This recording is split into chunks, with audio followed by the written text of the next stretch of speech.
Vous n'avez pas le droit d'utiliser les locaux de la présidente de la République pour vos réunions. On a ce droit. Non, vous n'avez pas ce droit.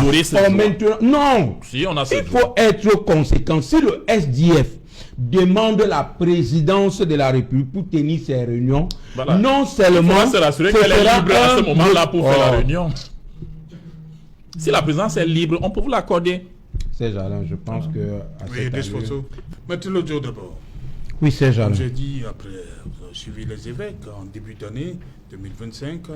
Maintenant, c'est des intellectuels qui demandent au président de ne pas se présenter à nouveau pour l'élection d'octobre 2025. Le constat de l'échec du régime du RDPC, il est généralisé, il est largement partagé. 1. 2. Le constat généralisé également de l'état physique du président est également largement partagé. C'est un constat qui amène tout Camerounais épris de justice, de liberté, de démocratie à ne pas rester dans la neutralité. Parce que tout à l'heure, Yves parlait de neutralité. Vous ne pouvez pas, à l'état actuel de notre pays, tellement délabré dans tous les secteurs, rester neutre. Sinon, vous devenez un complice complaisant de la situation des Camerounais. Après le clergé, c'est aujourd'hui certains intellectuels qui se comptent dans plusieurs secteurs, la loi, le cinéma, les universitaires. Mais je vous dis que tous les secteurs d'activité, tous les domaines sont impactés par cette bordélisation de la gestion de la chose publique par le RDPC. Nous sommes dans une situation où, je veux dire, qui demande absolument qu'on passe la main. Ces gens-là, en œuvre tout à l'heure, ils disaient, vous avez déjà fait quoi? Laissez d'autres Camerounais montrer qu'ils peuvent faire quelque chose. Le Cameroun, je l'ai toujours dit, regorge des matières grises qui peuvent démontrer ces gens-là de quoi ils sont capables. Le problème du RDPC avec sa gestion, c'est qu'il y a un manque, 1, de vision, 2, de volonté. Ils savent qu'ils n'ont aucune pression. Lorsqu'on organise les élections, ils n'ont aucun bilan à défendre, juste des stratagèmes pour être reconduits. C'est justement pourquoi, à d'autres occasions, je le disais, le régime du RDPC a passé son temps, non à s'occuper des problèmes des Camerounais, mais à mettre sur pied des stratagèmes pour se maintenir au pouvoir. Pour ce premier geste, je voudrais souhaiter beaucoup de courage aux commerçants du marché des femmes de Douala 2e, parce que ça devient récurrent. Tout récemment, j'ai intervenu pour les commerçants de on appelle la rue de la République, c'est-à-dire quand vous quittez du marché de la gare jusqu'à la brigade de Nkouloulou, c'était leur cas avec le droit des places, et nous avons saisi l'autorité administrative, nous avons fait des requêtes, et ils ont fait marche arrière, parlant de la commune de Douala 2e. Donc je leur dis de tenir bon à ces commerçants-là, surtout de rester républicains. Ok, merci. Et Desposo, justement, on ne comprend pas, la Constitution est pourtant claire. Les conditions, on dit avoir 35 ans révolus à la date de l'élection pour être candidat à la présidentielle, mais la Constitution ne prévoit pas de plafond pour être candidat. Comment comprendre donc ce débat autour du président de la République aujourd'hui? Non, Serge Alain, il faut déjà... Ce qui évoque l'âge. Bon, par rapport à l'âge, c'est vrai, vous avez raison, la Constitution, n'est-ce pas, ne met pas un plafond. Oui. Mais sauf qu'il faudrait qu'on sache que le président de la République est doté de plusieurs missions. Et donc, du coup, il faudrait questionner sa capacité à gouverner. Il est clair de constater qu'au regard, n'est-ce pas, de certains faits marquants, le président de la République a presque démissionné de ses missions. Alors, et... Comme lequel? Lesquels, par exemple? Serge Alain, est-ce que vous pouvez... Vous parler de la délégation permanente des signatures. Est-ce que vous pouvez... ça existe depuis... Non, mais écoutez, je pense que c'est une... Tous les SG ont bénéficié de ça. Serge Alain, je voudrais dire que ce n'est pas le SG qu'on a élu, entre guillemets. C'est un homme. C'est le président de la République. Il faudrait voir ça un caractère purement politique. Je veux dire que c'est une, entre guillemets, une pratique depuis Même avant le président Biya. Oui, Sauf je voulais que, dire que actuellement, il a tout non, laissé en je procédure. voulais dire que c'est la pratique des paresseux. Parce qu'en réalité, on est élu sur la base d'un programme. L'élection présidentielle, c'est la rencontre entre un homme et son peuple. C'est pas la rencontre du Premier ministre, de ses ministres ou alors du secrétaire général. Non, c'est le président Biya que les citoyens ont entre guillemets élu. Donc c'est à lui de travailler pour ce peuple-là. Quand je parlais de démission de ses fonctions, j'allais comment comprendre que depuis pratiquement 5 ans, je crois que c'est 6 ans, parce que c'est le dernier, n'est-ce pas, conseil ministériel date de 2019. 2019. Et nous savons tous que c'est au sein des conseils ministériels, n'est-ce pas, que se passe l'impulsion et le contrôle de l'action Vous gouvernementale. avez un texte sur les Alors, conseils ministériels. comment comprendre que depuis 2019, le président bien n'a pas pu convoquer de conseil ministériel? Et Ça veut viole dire quel que ça veut dire qu'il est faillible. Il vote Comment quel comprendre? Non, je C'est vous en pas prie, possible, Yves, Serge Yves, Alain, non, Serge non, Alain. il vous a laissé Soyons parler, sérieux, Yves, vraiment. je vous J'ai été très poli. Comment Merci. comprendre que depuis 2019, le président bien n'a pas pu convoquer le conseil de la magistrature pour, n'est-ce pas, 2020. depuis 2020, merci. Mais cela signifie qu'en réalité, il est fatigué et qu'il n'est plus en capacité de gouverner. Comment comprendre? Aujourd'hui, nous avons pratiquement 4 à 5 postes ministériels vacants. Lorsqu'on sait que le président de la République est le seul qui bénéficie du pouvoir discrétionnaire, c'est le seul qui est capable de nommer les ministres. Mais qu'est-ce qui fait en sorte qu'il ne puisse pas nommer ces ministres-là? Ça veut dire que en réalité, le président bien est fatigué. Et je pense qu'il est important de questionner les réels fondements de ces appels au président de la République à, n'est-ce pas, déposer le tablier. Et le dire ne voudrait pas dire que nous, à l'opposition, nous, MRC, on a peur que le président bien candidat. D'ailleurs, je vous fais une confidence. Nous, on veut même que le président bien candidat. Parce que sinon, on a pu le battre en 2018 avec peu de moyens. C'est pas en 2025 où on a, n'est-ce pas, des moyens vraiment colossaux qu'on va faire à notre mission. Non. Donc, il est clair de constater que ce qui crée, n'est-ce pas, cette prise de conscience de la part de nos citoyens et ce qui les amène à appeler à la démission ou, n'est-ce pas, à l'écartement du président Biya des affaires politiques, c'est la mauvaise gestion de notre pays. Et quand je parle de mauvaise gestion, je parle de la malgouvernance. Serge Alain, je ne voudrais pas rappeler ici que, il y a de cela presque 3 ans déjà, la Chambre des comptes a fait 3 rapports adressés à la présidence de la République où elle démontrait ouvertement les ministres qui ont volé de l'argent. Qui auraient volé, qui auraient détourné, voilà, qui auraient détourné les fonds alloués à la lutte contre la Covid-19.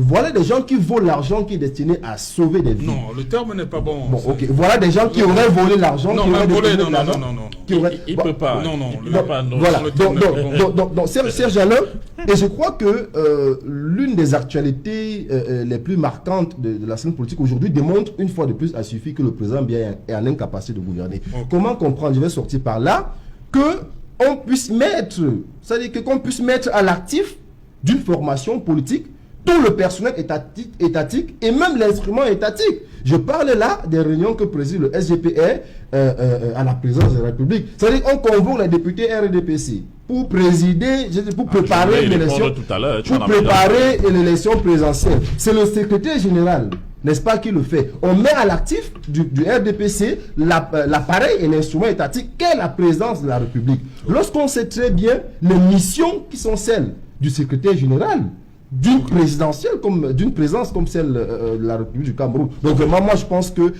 aujourd'hui l'histoire donne raison au professeur Maurice Kamto qui avait appelé depuis fort longtemps à ce que les Camerounais soient très prudents et surtout à ce qu'ils aillent massivement s'inscrire chez les électorales. Il est important que notre Cameroun, n'est-ce pas, que notre pays puisse connaître notre dirigeant. On a marre de la dirigeance par la photocratie. Voilà, merci. J'appelle, voilà, cet autre appel pour vous. Quel commentaire vous faites? C'est jamais permettez-moi. Permettre à un Camerounais de se présenter à une élection. Non, il n'y a aucune loi qui interdit un Camerounais qui Comment comprendre donc ce qui se passe actuellement? La nature nous parle. La nature. La nature nous parle. Parce qu'au-delà du politique, il faut mettre en avant également le bon sens. Le bon sens voudrait quand même qu'à un moment, ailleurs, quand ça se passe comme ça. Ouais. C'est-à-dire les gens arrivent quand même à sortir des considérations politiciennes ou d'une espèce de juridisme, parce que forcément, à chaque fois qu'on voudrait parler de l'état de santé du président, on nous dit non, les tests ne l'interdisent pas, il n'y a pas une loi qui interdit au président de se présenter, mais attention, à un moment donné, quand même, nous appartient à nous tous. Ayons quand même du bon sens et reconnaissons que le président est affaibli, il est amoindri, il n'est plus en capacité de véritablement mettre en avant l'ensemble des projets qu'il nous a promis. Souvenez-vous des grandes réalisations. Combien ont déjà été pratiquement accomplis? Je peux vous répondre. Bon, vous allez répondre tout à l'heure, M. Abama. Je disais tout à l'heure à Serge-Alain que la nature même nous parle. Et l'imbroglio qu'on observe ces derniers temps au sein du RDPC, il ne faudrait pas non plus le cacher, parce qu'en réalité, aujourd'hui, on pourrait même parler des tendances dans le RDPC. On pourrait parler des tendances parce que Léon Théo Onana, oui, également, qui s'est totalement opposé au fait que le président de la République, le président du RDPC, puisse être candidat parce qu'il dit qu'il est déjà hors la loi. Donc, en réalité, quand je disais tout à l'heure, la nature nous parle. Et la nature nous renseigne également sur la portée que nous devons donner à nos actions politiques.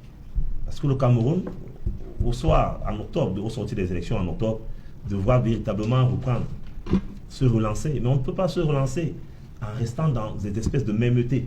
Parce que ce que le RDPC nous propose depuis pratiquement 42 ans, c'est des délégations de signature. C'est à chaque fois qu'on évoque, on dit le président voudrait le voir sur le terrain. On dit non, il y a des ministres. Les ministres sont là, ils sont chargés des départements ministériels et autres. Aujourd'hui encore, c'est plus pire parce que c'est la photo du président qui nous est présentée en lieu de place du président. Non, vous ne pouvez pas dire ça. Non, je ne dis pas de façon. Je ne dis pas de façon. Non, je ne peux pas. Vous pouvez pas. Non. Qui vous a présenté la photo? Non, je parle pratiquement des consultations du SGPS. Oui, est-ce qu'on vous a présenté la photo? Derrière, on voit le portrait. Non, mais il y a toujours le portrait du président quand même. Oui, non? En fait, c'est ce que je dis. Je dis qu'il y a quelqu'un. Mais ne dites pas qu'on vous a présenté la photo. Nous, on aurait pu aimer voir peut-être le président à la place du SGPS. Voilà, il faut le dire comme ça. Voilà, donc on aurait aimé voir peut-être le président à la place du SGPS tenir ce type de réunion, parler à son peuple, parler aux représentants de différentes régions et évidemment refixer le cap. Mais ce n'est plus le cas aujourd'hui, il faut le constater. Et il faut avoir l'honnêteté intellectuelle de le reconnaître, Serge-Alain. Ok, merci. Yves Abama, allez-y donc rapidement. Oui, Serge-Alain, je voulais revenir sur une ou deux choses pour dire qu'en réalité, quand mon frère du MRC dit, Idriss, dit que voilà, le SGPR, il parle de ses fonctions et autres, je l'ai renvoyé tout à l'heure un texte, et je vais citer ce texte.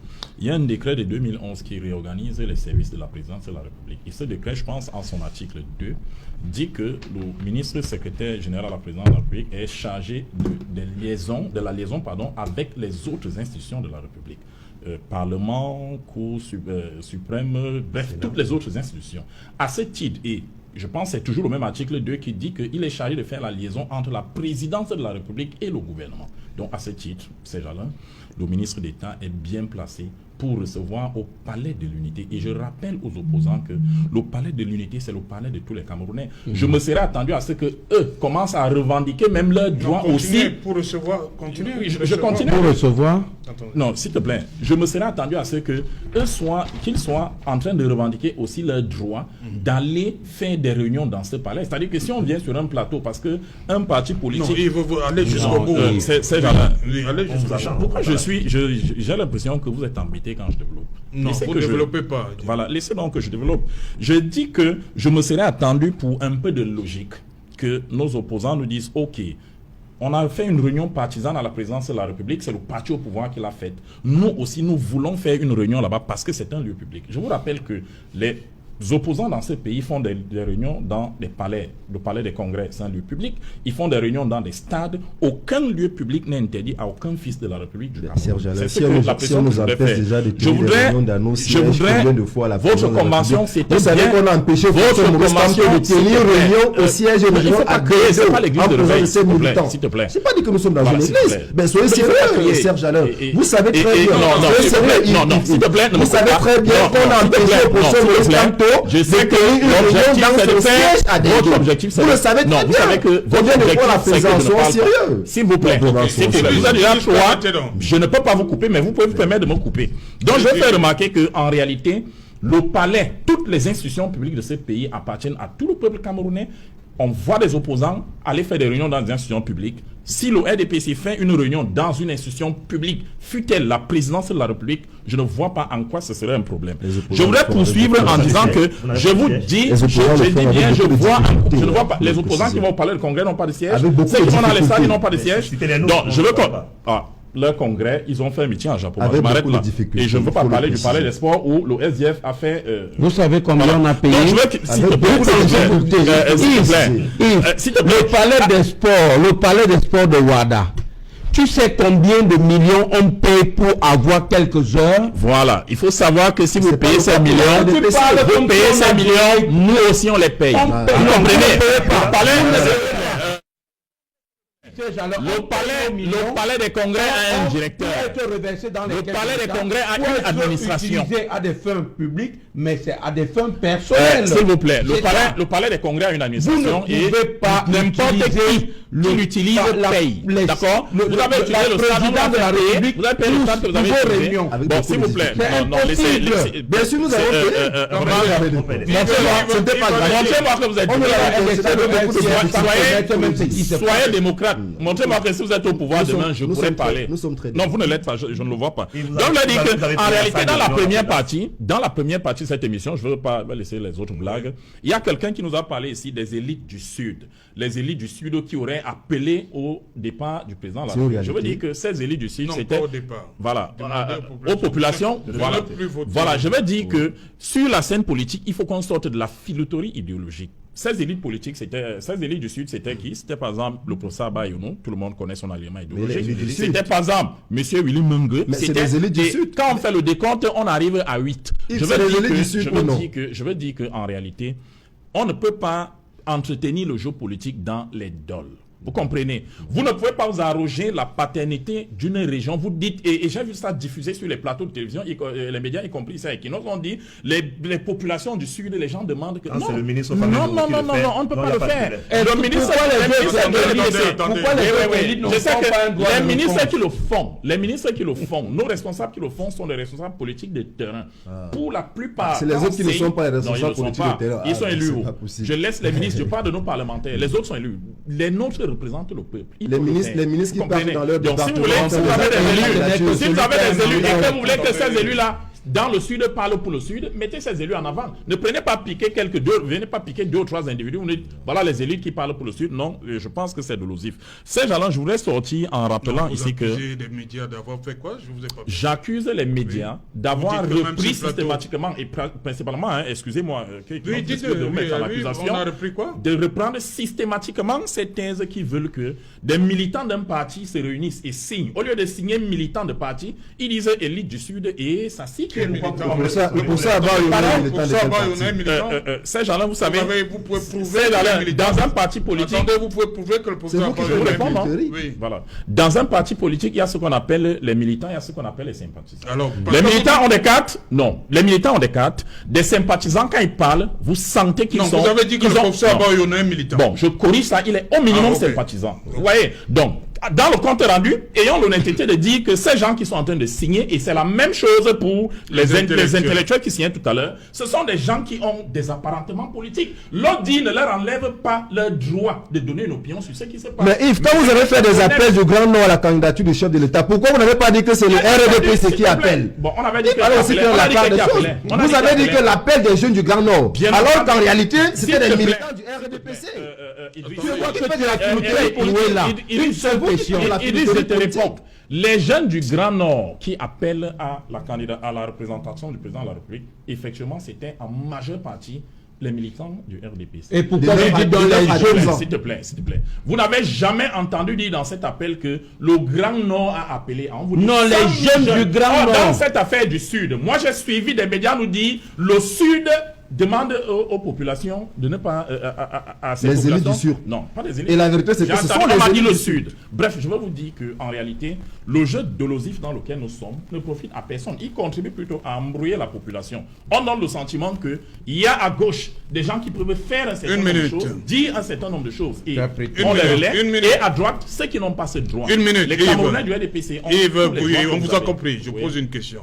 Hier, au sortir des concertations avec le ministre d'État SGPR et en parlementaire membre du gouvernement, il y a des journaux qui ont titré « Le centre derrière Paul Biya ». Bien entendu. Ah, bien entendu. Voilà. Merci.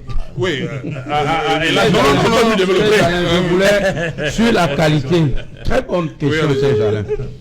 Je voulais développer sur la qualité dont se prévalent certaines autorités membres du RDPC pour embrouiller le peuple et montrer ce mépris condescendant qui les caractérise dans la gestion des affaires publiques. Serge Alain, j'ai pris cet exemple, l'exemple de cette correspondance, de cette sortie du ministre d'État, ministre de l'Enseignement supérieur, membre du bureau politique du RDPC. Il utilise l'entête du ministère de l'Enseignement supérieur. Alors, je voulais poser une question. Est-ce que ce ministre peut donner une demande d'explication à l'un de ses collaborateurs et signer sur ce même papier en tête, il dit ministre d'État, ministre de l'Enseignement supérieur, membre du bureau politique du RDPC, au bas d'une demande d'explication adressée à l'un de ses collaborateurs. Alors, moi je dis tout simplement. Je réponds à la question. Vas-y. Comme tu veux tellement parler, tu as pris au moins un mélange de genres. Bon, maintenant la question je te montre dis de que laisser tu veux créer mon la temps de polémique. parole. Il peut arriver à un moment donné. Je te retire mon temps de parole. Je te retire mon temps de parole. Tu me l'as demandé. Et la fonction tu me l'as demandé. Ça peut arriver. Je te retire mon temps de parole parce que je sais que tu dois faire dans l'esbrouf. Je te remets ton temps de parole. Non, pour que toi-même tu ne me remets pas mon temps de parole. Je le retire en disant tout simplement. Ce communicant du RDPC, il faut dire tout simplement que tu as la manie d'embrouiller. Alors, nous disons tout simplement ceci. Vous n'avez pas, j'ai fini avec la correspondance, vous n'avez pas le droit d'utiliser les locaux de la présidente de la République pour vos réunions. On a ce droit. Non, vous n'avez pas ce droit. Maintenant, non, si, on a ce il faut être conséquent. Si le SDF demande la présidence de la République pour tenir ses réunions, non seulement... Il faut se rassurer qu'elle est libre à ce moment-là pour faire la réunion. Si la présidence est libre, on peut vous l'accorder. Serge Alain, je pense que... Oui, vraiment, Serge Alain, je vais m'énerver pense inutilement. Il est important qu'on se rende compte que le parti qui est le moins organisé aujourd'hui et qui est le moins prêt aux élections présidentielles de 2025, c'est le RDPC. Déjà, pourquoi? Vous voyez cette cacophonie qu'il y a au sein de leur appareil. Aujourd'hui, les militants du RDPC ne savent même plus qui est leur président. Personne ne sait si le président Biya sera candidat ou pas. Personne. Alors que tous les candidats, les partis politiques ont déjà déclaré leur candidature, même jusqu'aux plus petites formations politiques. J'ai vu la semaine passée... Chacun son timing, hein, comme non, mais écoutez... Le corps électoral n'est pas encore convoqué. Non, mais écoutez, Serge Alain, je voudrais qu'on essaye. Je voudrais qu'on... Le candidat du MRC et de l'APC, c'est le professeur Maurice Kamto. Je voudrais qu'on essaye... C'est pas possible. Finalement, tu vas couper tout le monde. Tu vas couper tout le monde. Serge Alain, essayons un peu de scruter les échéances électorales présidentielles antérieures. On va se rendre compte que ce soit les élections de 2018, de 2011 ou alors même celles de 2004, le candidat du RDPC était déjà connu d'avance. Et il faisait déjà des pré-campagnes. Il faisait même déjà des pré-campagnes. Non, la dernière fois, c'était pas avant. Non, il y avait les éléments avant-coureurs. Il y avait les éléments avant-coureurs. Le ne s'était pas prononcé. Oui, il y avait quand même des éléments qui demandaient une certitude de sa candidature. Il y a eu ces éléments. Donc aujourd'hui, Serge Alain, j'ai envie de dire que on se rend compte que le RMC n'a pas d'adversaire en face de lui. Parce que si en 2018, nous n'étions pas, on peut le dire peut-être, entre guillemets, suffisamment préparés, et que malgré cela, on a pu gagner les élections, même s'il y a eu un hold-up. C'est pas aujourd'hui où nous sommes préparés et où on a un candidat qui est, n'est-ce pas, qui est invisible. On a ça. Ce que je veux dire, c'est que, voilà, les Camerounais doivent, Serge Alain, prendre conscience. Aujourd'hui, il ne s'agit plus seulement des affaires des hommes politiques. Il ne s'agit plus seulement des affaires du MRC, du professeur Kamto. C'est une affaire qui concerne tout le peuple camerounais dans ce moment. Rapidement pour sortir, Serge Alain, nous appelons bien évidemment également encore les Camerounais parce que votre thématique interpellait les Camerounais. Quels Camerounais pour le scrutin qui arrive? On a besoin qu'ils soient mobilisés. Moi, je vous ai parlé au début, à l'entame de l'émission, de 92. Nous sommes en train de faire le remake. On a besoin que les Camerounais restent mobilisés, qu'ils affluent massivement pour voter en octobre, mais également qu'ils ne se laissent plus pratiquement tromper par les sons de mauvais goût du RDPC, parce qu'en réalité, nous sommes à la fin d'un règne et la nature aura forcément, aura du vide. On va remplacer le président en 2025. Ok, merci, Maître Diop, merci Yves Abama, merci à vous.